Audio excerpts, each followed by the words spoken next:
I'm short on time, but I want to give you 3 ways that you can build credit, because you got to understand when it comes to credit that it's not just about getting things deleted. The first one is going to be if you're younger, meaning you're like 17, 18 on the verge of tapping into using credit, but it's very important. The first way for a person who's younger is being added as an authorized user. So if you have a parent or grandparent uncle that you're close to and you know they have a good credit, then they can add you as an authorized user to their credit profile, and as a result you benefit off of the good habits that they've had over the past years, the good utilization and the ability to keep low balances on their credit card.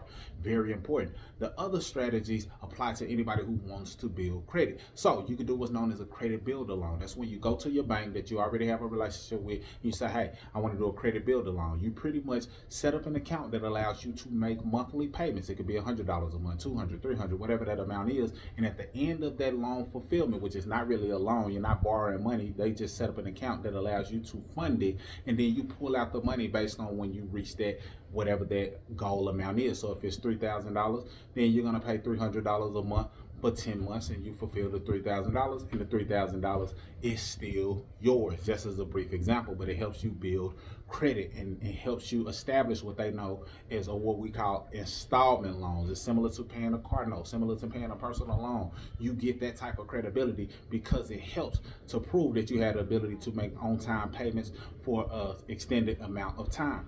The other method is getting a secured card. That's you putting up money and you get a credit card based on the amount of money that you deposit. So if it's $500, you put $500 up, and now you got a $500 credit limit. You use that money, you pay it off, use it, pay it off, and now you're establishing the ability to utilize credit cards.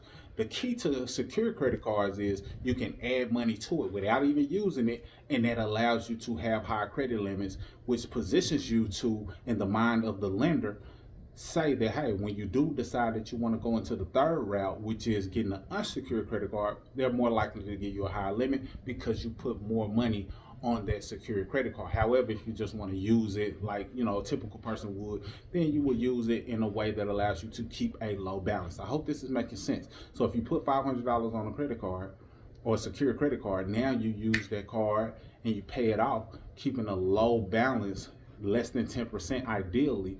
Now that shows and proves that you have the ability to use credit card. So when you do get an unsecured credit card, which tends to hold more weight, you have already established the habit of using the credit card, paying it off in full, or keeping a less than 10% utilization when they report to the bureaus. And this helps you out tremendously, because a person who can utilize credit cards, it helps them in multiple factors when it comes to credit. It helps prove that they have the ability to make on-time payments, so it establishes payment history. It helps prove that they have the ability to keep utilization low. It helps establish credit history. It helps establish new credit and credit mix. So having a credit card is very, very, very helpful. So those are the 3 ways.